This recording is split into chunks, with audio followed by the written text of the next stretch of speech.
ওয়ামা খালাকতুল জিন্না ওয়াল ইনসা ইল্লা লিয়াবুদুন। আরো জোরে বলেন আল্লাহু আকবার। ওয়ামা খালাকতুল জিন্না ওয়াল ইনসা ইল্লা লিয়াবুদুন। আল্লাহ তাআলা শুরুতে নফি লাগাইয়া দিয়া বলেন, আমি মানুষ এবং জিনকে আমি আল্লাহ সৃষ্টি করি নাই।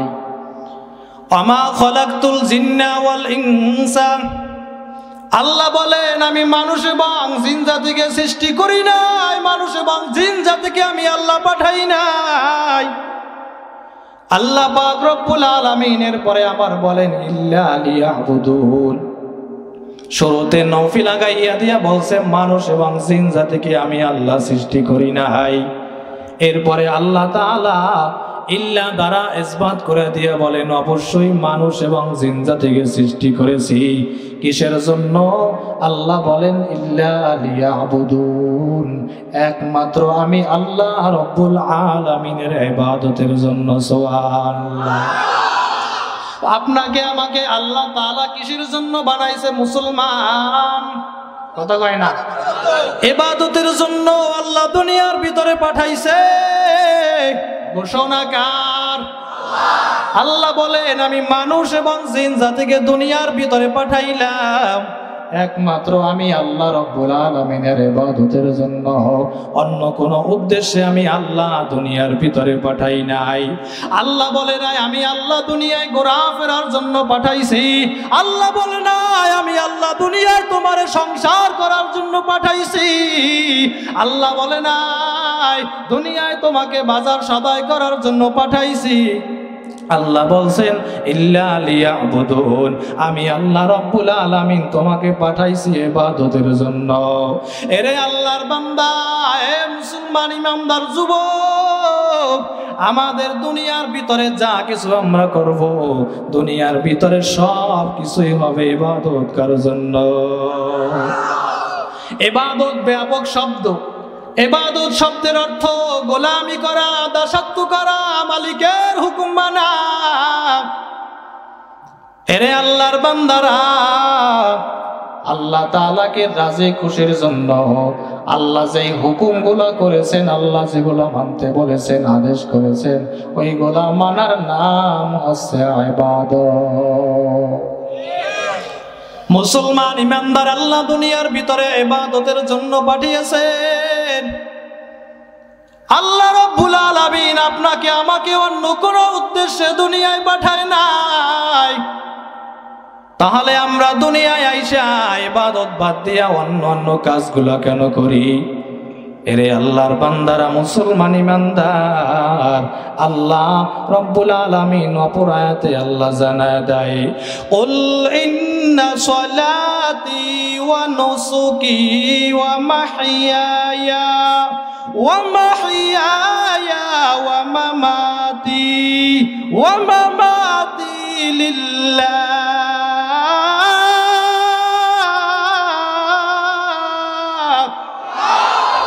ওয়া মামাতি লিল্লাহি রাব্বিল আলামিন। আল্লাহ বলেন কুল আমরে হাজের মারুফের সিগা দিয়া নবীরে বলেন, হে নবী আপনি আপনার উম্মতিকে জানাইয়া দেন, ইন্না সলাতি ওয়া নুসুকি ওয়া মাহইয়ায়া ওয়া মামাতি লিল্লাহি রাব্বিল আলামিন। নিশ্চয় আমার নামাজ, ইন্না সলাতি নিশ্চয় আমার নামাজ, ওয়া নুসুকি আমার কুরবানি, ওয়া মাহইয়ায়া আমার বেঁচে থাকা, ওয়া মামাতি আমার মরে যাওয়া, লিল্লাহি রাব্বিল আলামিন সব হবে কার জন্য? চিল্লাইয়া কার? সব হবে আল্লাহর জন্য। ওই আল্লাহ তাআলার জবান খুলে একটা ডাক দাও, মুসলমান আল্লাহ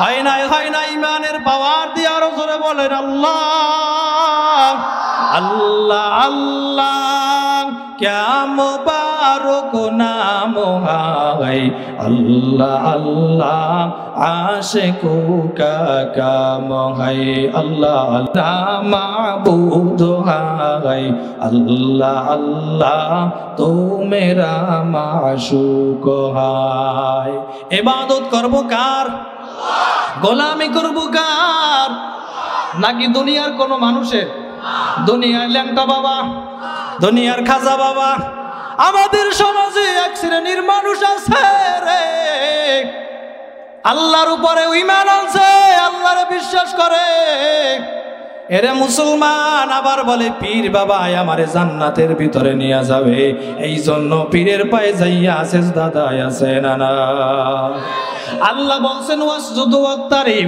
আমি আল্লাহর নিকটবর্তী হও আমি আল্লাহ তাআলারে সিজদা দাও এরে মুসলমান আল্লাহ বলছে আমি সিজদা দাও আমি আল্লাহ তাআলাকে আল্লাহ বলেন ওয়াবুদুল্লাহ ইবাদত করো একমাত্র আমি আল্লাহ তাআলার আর মুসলমান আজকে তুমি সাইনবোর্ড লাগাইয়া আজকে তুমি যাইয়া পীরের পায়ে মাজারে সিজদা দাও আছে না না আল্লাহ বলছেন লা তুশরিক বিল্লাহ আমি আল্লাহর সাথে শরীক করিও না আজকে মুসলমান ওই মালিকের সাথে যাইয়া শিরিক করে ইবাদত হতে হবে মুখলেস ইবাদত খালেস ইবাদত যে ইবাদতের সাথে আল্লাহর সাথে কোনো শরীক করা যাবে না ঠিক কিনা ইবাদত হতে হবে খাঁটি ইবাদত মুখলেস ইবাদত হতে হবে দুইটা পদ্ধতিতে এক নম্বরে রেজা বিল কাজা দুই নম্বরে সুন্নতে তরিকায়ে রাসূল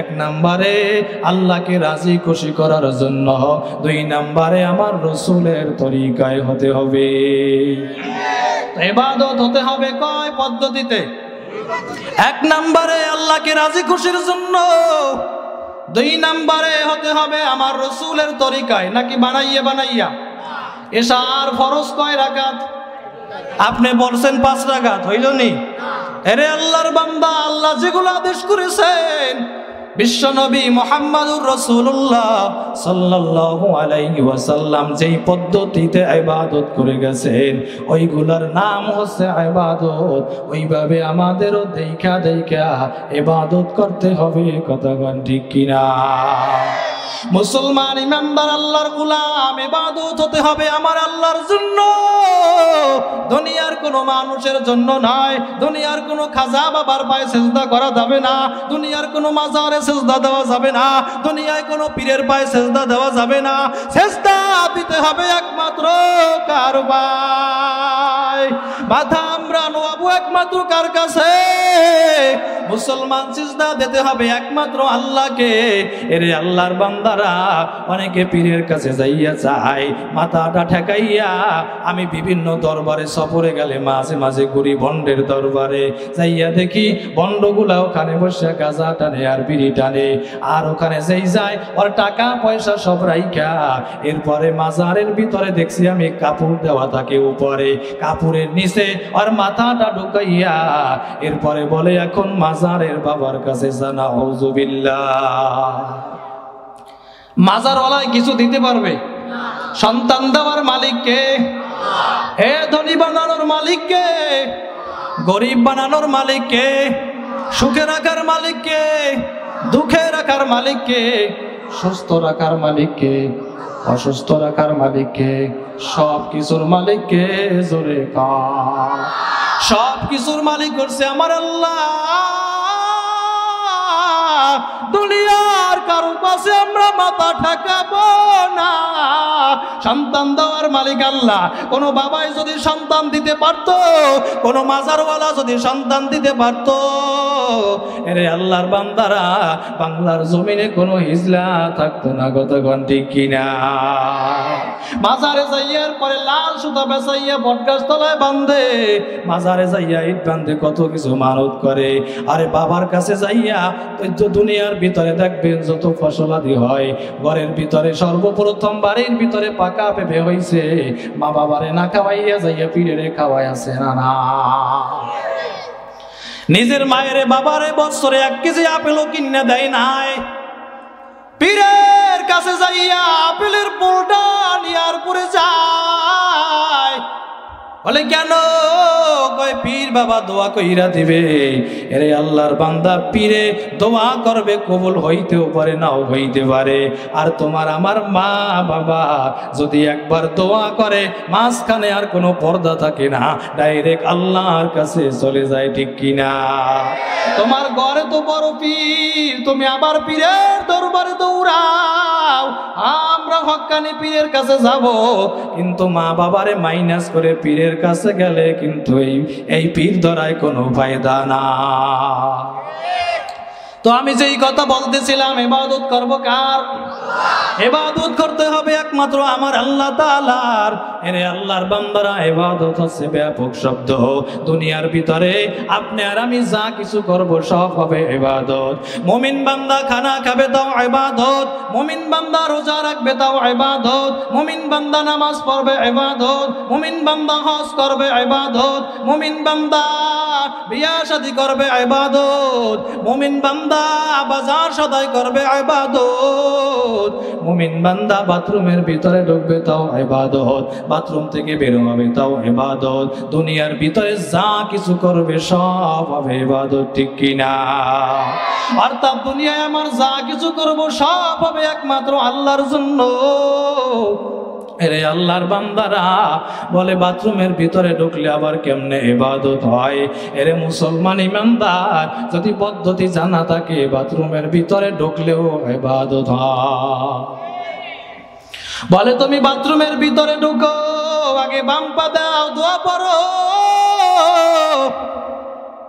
ডান পা দিয়া বাথরুম থেকে বের হও, দোয়া পড়ো। রাসূল বলেন বাথরুমে যে ঢুকলা আর বের হইলা, এই পুরো সময়টাও তোমার ইবাদতের ভিতরে শামিল হয়ে যাবে। মুসলমান, আপনি খানা খাইতে বসছেন, আজকে তো আমরা খানা খাওয়ার সুন্নাত পদ্ধতি আমরা জানি না। আপনিও খাবার খান, একটা পশুতেও খাবার খায়, আপনিও খাবার খান, গরুতেও খাবার খায়। এরে আল্লাহর বান্দারা, পশুতে খাবার খাওয়ার সময় বিসমিল্লাহ বলে না, আর আপনি আশরাফুল মাখলুকাত, সম্মানিত মানুষ, লাকাদ কাররামনা বানি আদম, আল্লাহ আপনাকে আমাকে সম্মানিত জাতি বানাইছে, আল্লাহ আপনাকে আমাকে আকল দিল, জ্ঞান দিল, আল্লাহ আপনাকে আমাকে বিবেক দিয়েছে, বুদ্ধি দিয়েছে। একটা কুকুরের আল্লাহ বিবেক বুদ্ধি দেয় নাই, একটা পশুরে আল্লাহ আকল দেয় নাই, বিবেক বুদ্ধি দেয় নাই। পশুতে দাঁড়াইয়া দাঁড়াইয়া খাবার খায়, পশুতে খাওয়ার সময় বিসমিল্লাহ বলে না। আর তুমি আর আমি মুসলমান মানুষ, আমরাও খাবার খাওয়ার সময় বিসমিল্লাহ বলি না, আমরা দাঁড়াইয়া দাঁড়াইয়া খাবার খাই। আপনার ভিতরে আর পশুর ভিতরে কোনো পার্থক্য না। মুসলমান পশুতে পেশাব করে দাঁড়াইয়া দাঁড়াইয়া, আপনিও মানুষ, আপনাকে আল্লাহ জ্ঞান দিল, আকল দিল, আপনিও দাঁড়াইয়া দাঁড়াইয়া পেশাব করলেন। আপনার ভিতরে আর পশুর ভিতরে কোনো পার্থক্য রইল না। এরে আল্লাহর বান্দারা, ও মুসলমান ইমানদার, শুরুতেই বলছি দুইটা পদ্ধতিতে ইবাদত হতে হবে আমার রাসূলের সুন্নাত তরিকায়। মুসলমান, তুমি খানা খাও তাও ইবাদত। বলে কেমনে করে? দস্তারখান বিছাইয়া, প্লেটের ভিতরে খাবার নিয়া, হাত সুন্দর মতো ধৌত করিয়া বিসমিল্লাহ সহকারে সামনের দিক থেকে লোকমা দাও। মায়ার নবী আমার বলেন, এই যে বিসমিল্লাহ বইলা তুমি খানা খাইতে শুরু করছো, যতক্ষণ তুমি খানা খাইলা পুরা খাবারটাও তোমার ইবাদতে শামিল হয়ে গেছে। সুবহানাল্লাহ। মুসলমান, আমরা দুনিয়ায় যা কিছু করব সব ইবাদত, কিন্তু পদ্ধতি জানতে হবে। এরে আল্লাহর বান্দারা, আজকে আমরা তো পদ্ধতি না জানার কারণে কোনটা ইবাদত আর কোনটা সুন্নাত তরিকায়, কোনটা নাজায়েজ আমরা জানি না। ইবাদত হতে হবে একমাত্র আল্লাহকে রাজি খুশির জন্য, রাসূলের তরিকায়। ইবাদত সম্পর্কে আলোচনা করলে 1 সপ্তাহও ফুরাবে না। দুনিয়ার ভিতরে যা কিছু করবে সব হবে ইবাদত। আমি বড় বড় দুই একটা ইবাদতের কথা বলেই আমি আলোচনা শেষ করে দেব। এক নম্বরে আল্লাহ বলেছেন, এক নম্বরে ইবাদত হচ্ছে মুসলমানের জন্য ফরজ নামাজ। রাসূল বলেন, ক্বালান নবী সাল্লাল্লাহু আলাইহি ওয়াসাল্লাম, আউয়ালু মা ইউহাসাবু বিহিল আবদু ইয়াউমাল কিয়ামাতিস সালাম। কিয়ামতের দিন সর্বপ্রথম বান্দার নামাজের হিসাব নেওয়া হবে।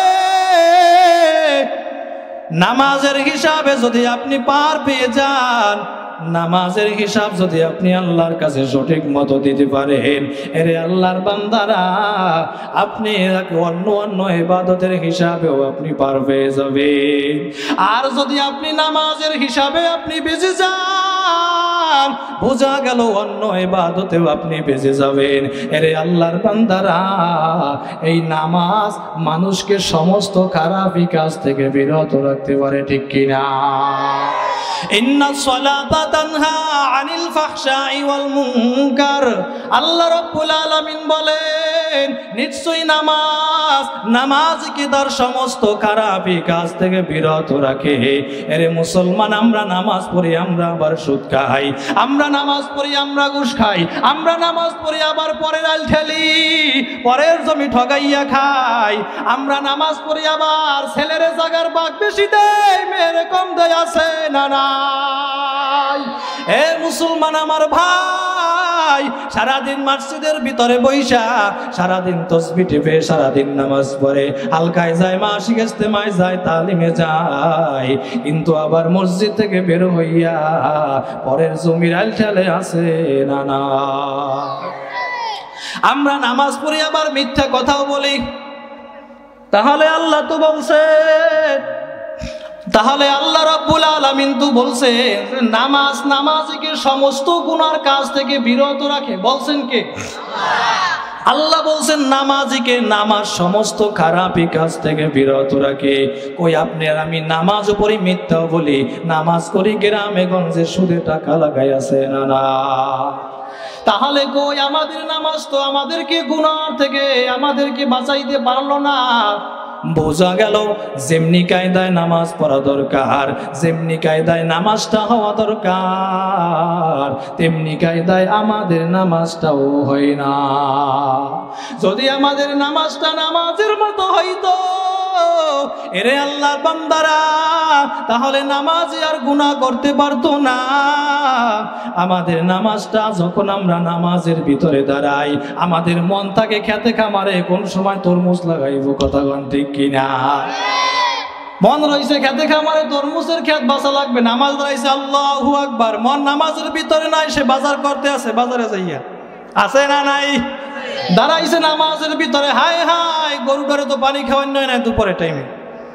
নামাজে দাঁড়াইলে দুনিয়ার সব কাজ মনে পড়ে, নামাজি নামাজ পড়ে, নামাজে দাঁড়াইয়া আর মনটা নামাজের ভিতরে থাকে না। নামাজে দাঁড়াইলাম, আমার আল্লাহর সাথে কথা হবে। নামাজ মানে আল্লাহ তাআলার সাথে ডাইরেক্ট কথোপকথন। এরে আল্লাহর বান্দারা, আল্লাহর সামনে দাঁড়াইলাম, মুসলমান ইমানদার আল্লাহর গোলাম, আন তা'বুদাল্লাহা কাআন্নাকা তারা ফাইন লাম তাকুন তারা ফাইন্নাহু ইয়ারাক। এরে আল্লাহর বান্দারা, তুমি এমন ভাবে ইবাদত করো, এমন ভাবে তুমি মালিকের ইবাদত করো গো, যে আমার আল্লাহ রাব্বুল আলামিনকে আমি স্বয়ং দেখতেছি, কিন্তু এই চামড়ার চক্ষু দিয়ে আমার আল্লাহকে তো দেখা সম্ভব নয়। মনে মনে এই রকমের ইরাদা করতে হবে, আমি তো আমার আল্লাহরে দেখি না, আমার আল্লাহ তো আমারে দেখতেছে। নামাজে দাঁড়াইলাম, দুনিয়ার কেউ দেখে নাই, আমার অন্তরের খবর দুনিয়ার কেউ জানে না, একমাত্র জানে কে? জোরে কর। অন্তরের খবর জানে একমাত্র আমার আল্লাহ। নামাজে দাঁড়াইয়া যে আমার আল্লাহ দেখতেছে, এই যে নামাজের ভিতরে আপনি দাঁড়াইলেন আমার আল্লাহ দেখতেছে, শয়তান আপনার মনটাকে নিয়ে তরমুজের খেতে লাগাইয়া দিল, আবার আপনি নামাজে ফিরাইয়া আনলেন, শয়তান আপনার মনটা নিয়ে আবার খেতে খামারে লাগাইয়া দিল, আপনি আবার মনটাকে নামাজের ভিতরে নিয়ে আসলেন, শয়তান আবার মনটাকে আপনার বাজারের কাজে লাগাইয়া দিল, দুনিয়ার কাজকর্মে চিন্তা ফিকিরে লাগাইয়া দিল, আবার মনটা ঘুরাইয়া আপনি নামাজের ভিতরে নিয়ে আসলেন। বারবার যখন নাকি শয়তান মনটা নিয়ে যাবে আপনি আবার নামাজের ভিতরে নিয়ে আসলেন। এই যে নেওয়ার কারণে বারবার শয়তান ব্যর্থ হওয়ার পর বলবে ওর মন নামাজ থেকে নিয়ে গেলে আবার মন নামাজের ভিতরে নিয়ে আসে, ওর এখানে থাইকে লাভ নাই। যার মন একবার নামাজ থেকে নিয়ে খেতে লাগাইয়া দিলে আর নিয়ে আসতে পারবে না তার কাছে যা। যখন নাকি শয়তান ব্যর্থ হইয়া যাবে তখন আর আপনার মনটা ওই খেতে খামারে নিয়ে লাগাইতে পারবে না। এরে আল্লাহর বান্দারা, তখন আপনার মনটা একমাত্র আল্লাহ তাআলার দিকে তাওয়াজ্জু থাকবে যে আমার আল্লাহ আমারে দেখতেছে। দুনিয়ার ভিতরে আমি এরপরে নামাজ পড়া শেষ হইয়া গেলে আমি দুনিয়ার ভিতরে যা কিছু করব, আমি দুনিয়ার ভিতরে পরের জমি ঢালতে যাব যে আমার আল্লাহ আমারে দেখতেছে। আমি দুনিয়ায় যখন সুদে টাকা লাগাবো, আরে আমার কেউ দেখে না, আল্লাহ দেখতেছে। আমি যখন নাকি মিথ্যা কথা বলতে যাব, কেউ দেখে না, আমার আল্লাহ তাআলা দেখতেছে। এই যে আল্লাহ দেখতেছে, এই মনটা যখন নাকি তৈরি হয়ে যাবে তখন এই নামাজ আপনাকে সমস্ত খারাপ কাজ থেকে বিরত রাখবে, ঠিক কিনা? এই জন্য মুসলমান সঠিক মতো নামাজ পড়া লাগবে কি লাগবে না? এরে আল্লাহর বান্দারা, যুবক, আজকে তো তুমি নামাজ পড়ো না, আজকে মসজিদের ভিতরে যাও না।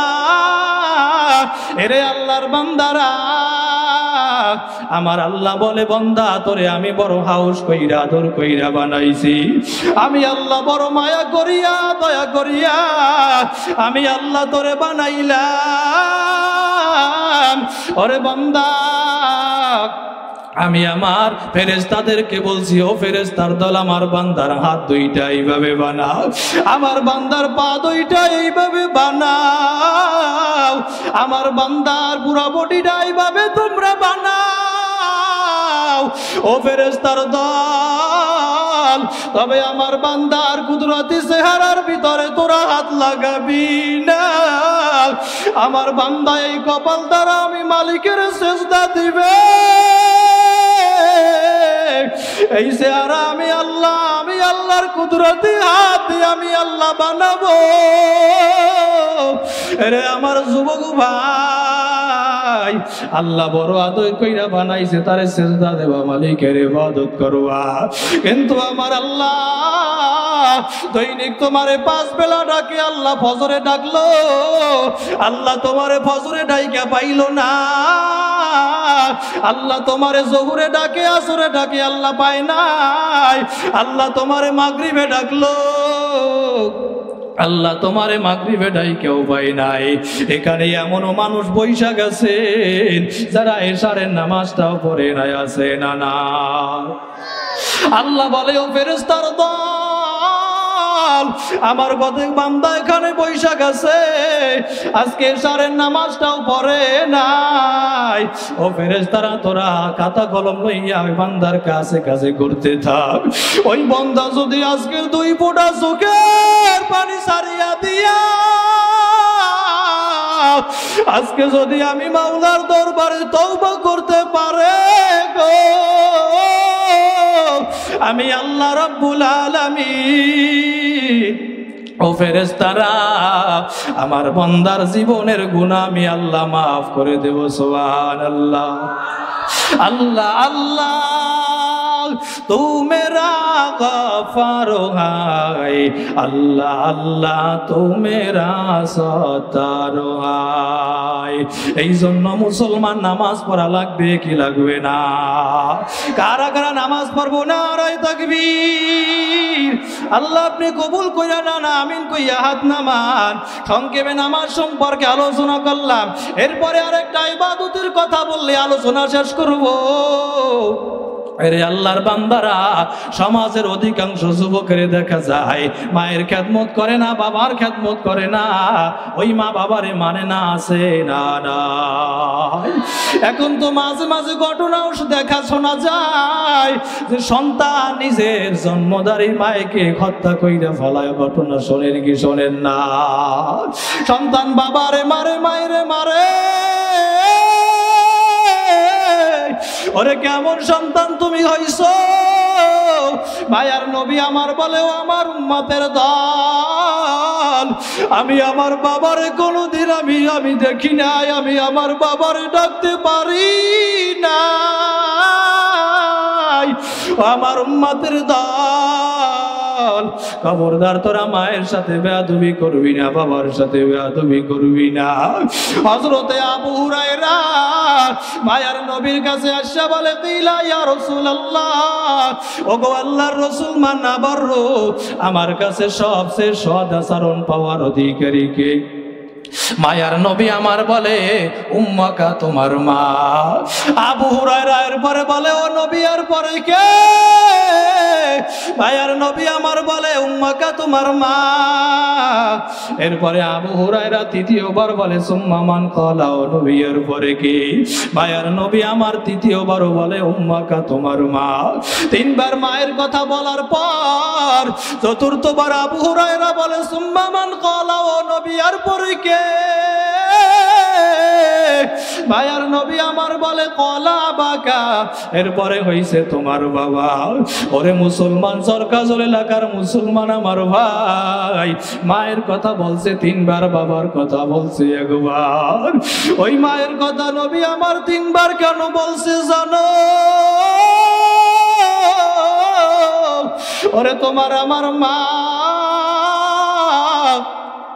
তোমারে আমারে জন্ম দিতে গিয়া কত কষ্ট যে দুনিয়ায় সহ্য করছে রে মুসলমান যুবক আমার ভাই। তোমার আমার মায়ের যখন নাকি গর্ভের ভিতরে তুমি আর আমি ছিলাম, তোমার আমার মা যখন খালার প্লেটটা নিয়া যখন নাকি খানা খাইতে বর্ষর ভাই, ওরে এমন সময় আপনার আমার মায়ের পেটের ভিতরে লাথি লাগাইয়া দিলাম। তোমার আমার মা কানার প্লেটটা রাইখা রুমের ভিতরে যাইয়া ফুপাইয়া ফুপাইয়া দুই চোখের পানি চাইরা কান্না করে। তোমার আমার বাবা দৌড়াইয়া যাইয়া বলে, বিবি রে, ও বিবি, তুমি কেন কান্না করো? তুমি কেন খাও না?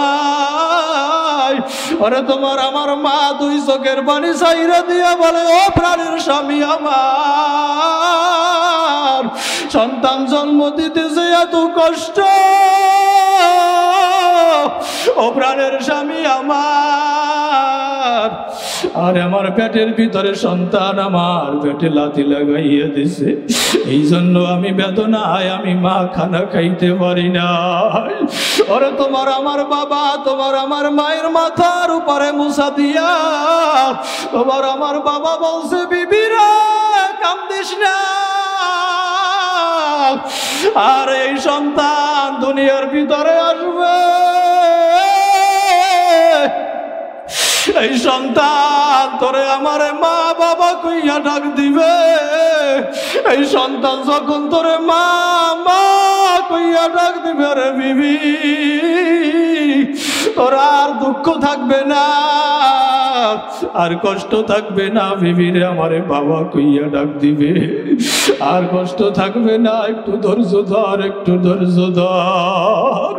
ওরে তোমার আমার মা কত কষ্ট করিয়া দুনিয়ার ভিতরে তোমাকে আমাকে আনলো, আজকে যুবকেরা সেই মায়ের মারো, আজকে ওই মায়ের লাথি দাও, আজকে ওই মায়ের খিলঘুষি দাও, আজকে ওই বাবারে মারো।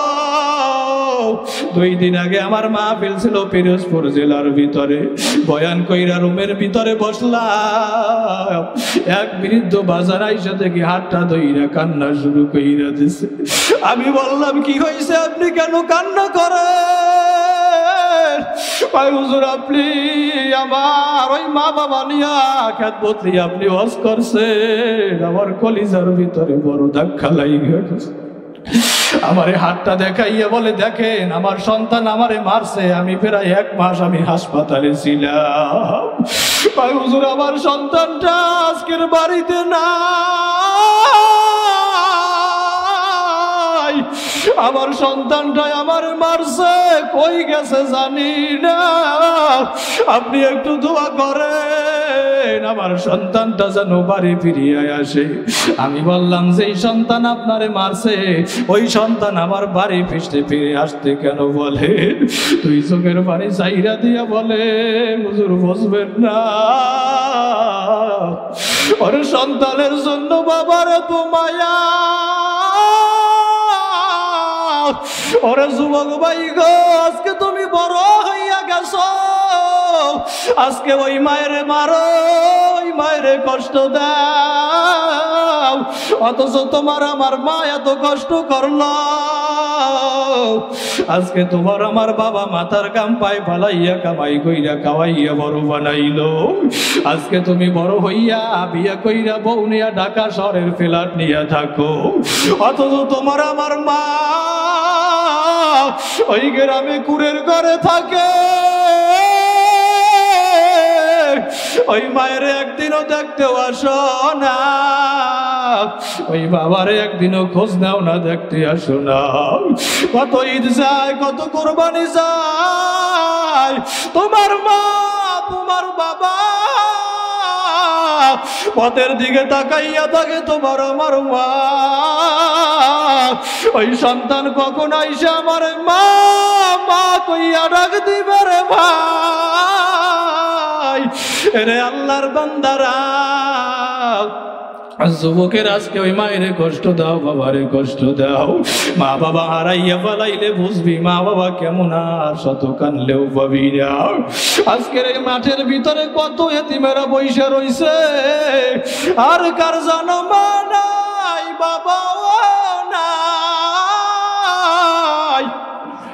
মা বিল শেষ হইয়া যাবে বাড়ি যাইয়া, আরে মায়ের যত মা মা কইয়া ডাক দিবে, ওই জনম তুই কামায় আর সারা দেবে না রে ভাই।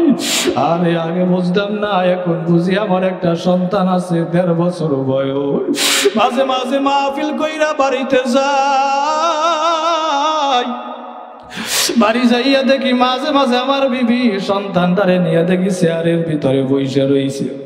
আমি একদিন আমতলি মাহফিল কইরা রাত্র 1:30-2টা বাজে বাড়ির ভিতরে গেছি, আমার সন্তানটা তখন আরো ছোট ছিল, দেখি রাত্রে বেলা আমার বিবি সন্তানটারে নিয়ার পরে চেয়ারের ভিতরে বইসা রইছে। আমি ঘরের ভিতরে ঢুকলাম, দেখি আমার সন্তানটা আবার চেয়ারের দিকে তাকাইয়া যায়।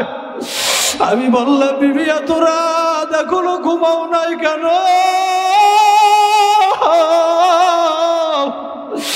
বলে, আপনার সন্তান আমারে ঘুমাইতে দেয় না। এই সন্তান ঘুমের ঘরে চিৎকার দিয়া উঠছে, কান্না কইরা উঠছে। আমি মা এতক্ষণ ঘরের ভিতরে নিয়ার পরে হাঁটা চলা করছি। আমি চিন্তা করলাম, ওরে মা, ওরে ভাই, আমার বাউ তো ছোটবেলায় আমার নিয়া এত কষ্ট করছে, আর আজকে ওই মায়ের খেদমত আমি করতে পারি নাই, মায়ের একটা কাপড়ও কিনা দিতে পারে নাই, মায়ের এক বেলা খাওয়াইতেও পারি নাই। আমি যখন নাকি ছোট, আমার মা দুনিয়া থেকে বিদায় হইয়া যায় রে ভাই।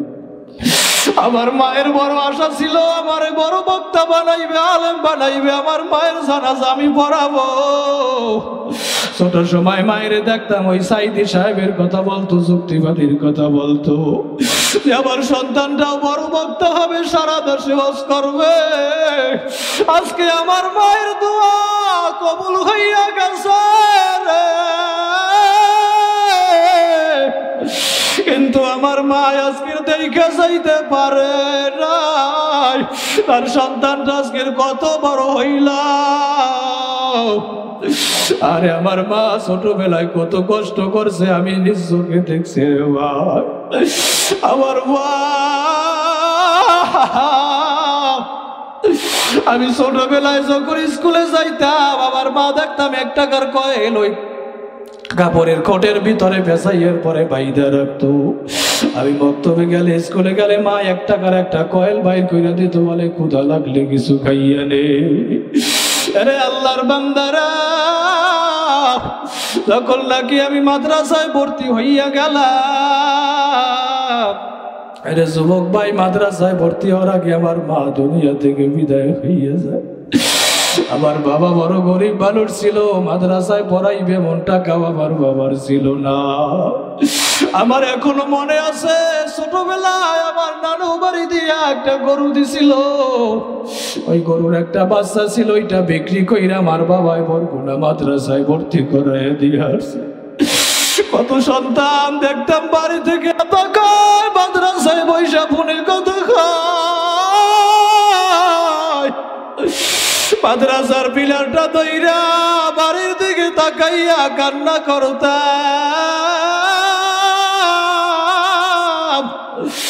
আর বলতাম আজকে যদি আমার মা থাকতো,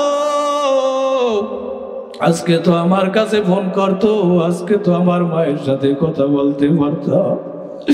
মাঝে মাঝে বাবারে ফোন দিতাম, বাবা আমার মাদ্রাসায় ভালো লাগে না, আমারে বাড়ির ভিতরে না।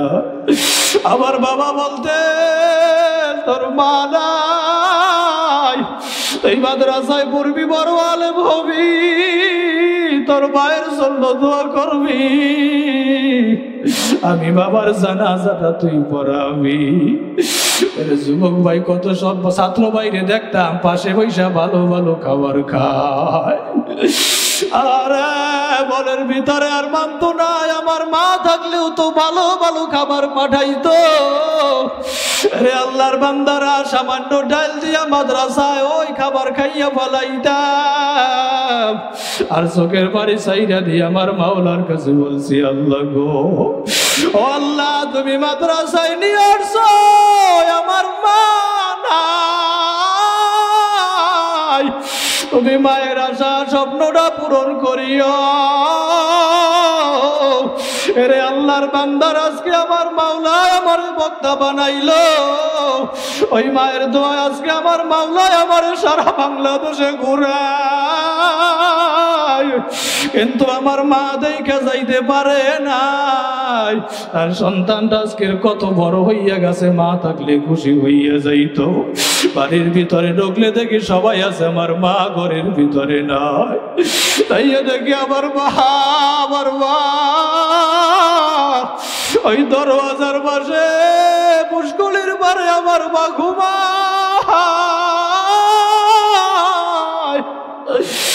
বাড়িতে ঢুকলে আগে মায়ের কবরটা জিয়ারত করি রে যুবক, তোদের মা আছে, তোরা বুঝবি না, বুঝবি না, বুঝবি না। ওরে মাঠে দেয়া কত এতিমেরা কান্দে, ওর কলিজার ভিতরে আঘাত লেগে গেছে, আর মায়ের কথা মনে পইরা গেছে, বাবার কথা মনে পইরা গেছে। আরে যুবক ভাই, কত এতিমেরা আজকের মায়ের কথা মনে পইরা গেছে রে ভাই। আরে যুবক ভাই, ওই জন্য মায়েরে কষ্ট দিবা না, বাবারে কষ্ট দিবা না। ওই মা বাবা যদি একবার বর্তমান দিয়াইব, তোমার দুনিয়াও ধ্বংস, আখিরাতও ধ্বংস। এরে আল্লাহর বান্দারা, মায়ার নবী আমার একদিন জান্নাতুল বাকি দিয়া রওনা করছে। জান্নাতুল বাকি দিয়া নবী আমার হাঁটতেছে সাহাবায়ে কিরামদেরকে নিয়া। নবী আমার তাকাইয়া দেখে রে, একটা কবরের ভিতরে আগুন জ্বলতেছে, কবরে আযাব হইতেছে। মায়ার নবী আমার বলে, সাহাবায়ে কেরামেরা দাঁড়াও, এই কবরের ভিতরে আযাব হইতেছে, দাঁড়াও একটু আমরা দোয়া করি। মায়ার নবী আমার সাহাবায়ে কেরামদেরকে নিয়ে দোয়া করছে, দেখে কবরের আযাব বন্ধ হয় না। মায়ার নবী আমার বলে, সাহাবায়েরা ব্যাপার কি, ব্যাপার কি? আমি নবীর দোয়া তো বিফলে যাওয়ার কথা না,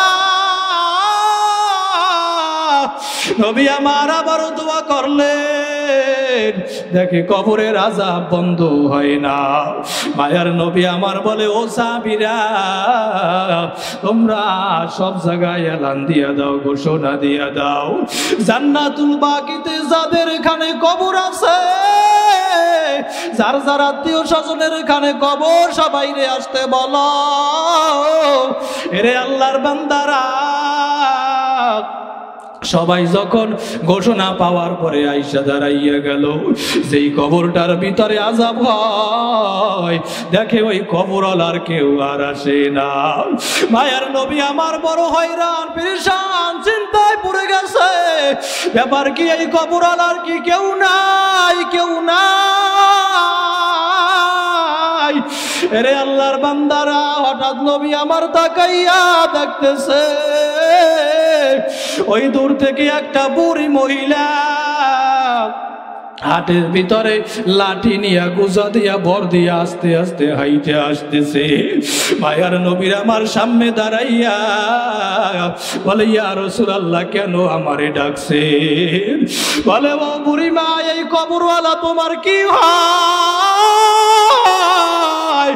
বলে, ইয়া রাসূলুল্লাহ, কেন কি হয়? সেটা তো আমার সন্তানের কবর। মায়ার নবী আমার বলে, তোমার সন্তানের কবরে তো আযাব হইতেছে। ওই বুড়ি মহিলা বলে, আলহামদুলিল্লাহ। মায়ার নবী আমার বলে, ও বুড়িমা, তোমার সন্তানের কবরে আযাব হইতেছে, আর তুমি আলহামদুলিল্লাহ বলছো কেন? ব্যাপার কি আমি বুঝলাম না। কোন সন্তান তো, কোন মা তো সন্তানের বিপদে খুশি হইতে পারে না। ওই বুড়ি মহিলা দুই চোখের পানি ছাইরা দিয়া বলে, ইয়া রাসূলুল্লাহ, ইয়া হাবিবাল্লাহ, আমি কেন আলহামদুলিল্লাহ বলছি আপনি শুনবেন। ওই বুড়ি মহিলা কান্না করে আর বলে, ইয়া রাসূলুল্লাহ, এই সন্তানটা যখন আমার গর্ভে ছিল, আর বাবা দুনিয়া থেকে বিদায় হইয়া যায়, এই সন্তানটা দুনিয়ায় আসার পর আমি মা আর কোথাও বিবাহ বসি নাই। এই সন্তানটার চেহারার দিকে তাকাইয়া, মুখের দিকে তাকাইয়া আমি আর কোথাও বিবাহ বসি না। ইয়া রাসূলুল্লাহ, আমি মানুষের বাড়ি কাজ করছি, কত কষ্ট করছি, নিজে না খাইয়া সন্তানটারে খাওয়াইলাম। এই সন্তানটা যখন নাকি বড় হইয়া গেছে, সন্তানটারে যখন নাকি আমি মা বিবাহ করাইয়া দিলাম, ইয়া রাসূলুল্লাহ, কিছুদিন পর এই সন্তানটা যখন নাকি রাত্রিবেলা বাড়ির ভিতরে আসছে, ইয়া রাসূলুল্লাহ, ঘরের ভিতরে আসার পর হাতের ভিতরে একটা লাঠি নিয়া আমার রুমের ভিতরে আইসা আমি মায়ের লাঠি দিয়া বাড়ি শুরু করছে। ইয়া রাসূলুল্লাহ, লাঠি দিয়ে আমার সন্তান আমারে পিটাইছে। আরে আর বউ যেন কানে কানে কি বইলা দিছে আমি জানি না। ইয়া রাসূলুল্লাহ, আর বউয়ের কথা মতো আমি মায়েরে মারছি। ও মায়ার নবী আমার, এই সন্তানটার জন্য এত কষ্ট করলাম। আমি আল্লাহর কাছে ওই সময় বলছি, আল্লাহ গো, দুনিয়ার ভিতরে আমার সন্তান কষ্ট পাইলে আমি মা সহ্য করতে পারবো না। ইয়া রাসূলুল্লাহ, আমি আল্লাহর কাছে বড় দোয়া কইরা দিছি। আমি বলছি, আল্লাহ গো, এই সন্তানটা মারা যাওয়ার পরে ওর কবরে তুমি আযাব দিও। ইয়া রাসূলুল্লাহ, আমার আল্লাহ আজকে আমার কথা শুনছে, এই জন্য আমি আলহামদুলিল্লাহ বলছি। ভাইয়ার নবী আমার বলে, ও বুড়ি মা, অন্ধকার কবরের ওই জাহান্নামের আগুন কেমন তুমি জানো? ভাইয়ার নবী আমার বলে, আল্লাহ গো, এই বুড়ি মহিলার স্বচক্ষে আজকে ওর সন্তানের কবরের আযাব দেখাইয়া দেয়। আরে আল্লাহ মায়ার নবী আমার দোয়া করার পর আল্লাহ রাব্বুল আলামিন ওই বুড়ি মহিলার স্বচক্ষে কবরের আযাব তখন দেখাইতেছে। আরে বুড়ি মহিলা তাকাইয়া দেখতেছে, আরে ওর সন্তানের কবরের ভিতরে ওরে জাহান্নামের আগুন দাউ দাউ দাউ দাউ করিয়া জ্বলে। জাহান্নামের সাপ ওর গলায় কোমরে পেঁচাইয়া ওরে সন্তানটারে কামড়ায়, আর সন্তানটা চিল্লাইতেছে। ওরে বুড়ি মহিলা একটা চিৎকার মাইরা বেহুশ হইয়া পইরা যায়। হুশ হওয়ার পরে বলে, বুড়ি মহিলা কেন চিৎকার মাইরা বেহুশ হইয়া পড়ছো? বলে, ইয়া রাসূলুল্লাহ বলবো পরে, আগে আল্লাহর কাছে বলে আমার সন্তানের কবরে যেন আযাব হয় না, মাওলার কাছে বলে। ইয়া রাসূলুল্লাহ কবরের আযাব যে এত কঠিন, আমি মা যদি আগে জানতাম আমার সন্তানের জন্য আমি আর বরদোয়া করতাম না। আল্লাহর কাছে বলেন আমি আমার সন্তানরে মাফ কইরা দিছি। আল্লাহু আকবার। আরে আল্লাহর বান্দারা, আর মা যখন মাফ কইরা দিছে সাথে সাথে সন্তানের কবরটা জান্নাতের বাগান হয়ে গেছে। সুবহানাল্লাহ। ওরে মায়ের কান্দন যাবদ জীবন,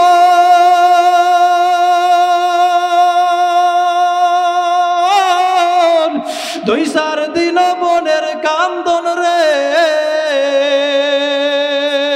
ঘরের পরিবারের কান্দন কয়েকদিন পর থাকে না।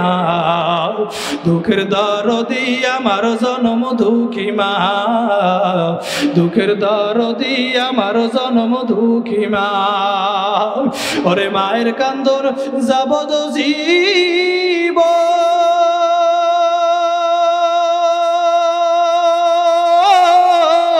2-4 মাস বোনের কান্দন রে, ঘরের পরিবারের কান্দন কয়েকদিন পর থাকে না। দুঃখের দরদি আমার জনম দুঃখী মা, দুঃখের দরদি আমার জনম দুঃখী মা। এই জন্য যুবক আমার ভাই, পা দুইটা দইরা আমি বলিয়া যাই, ও আমার বাজানেরা, আর ওই মায়ের কষ্ট দিব না। মায়ের খেদমত করব, বাবার খেদমত করব, মালিকের ইবাদত বন্দেগী করব। আমরা রাজি আছি না?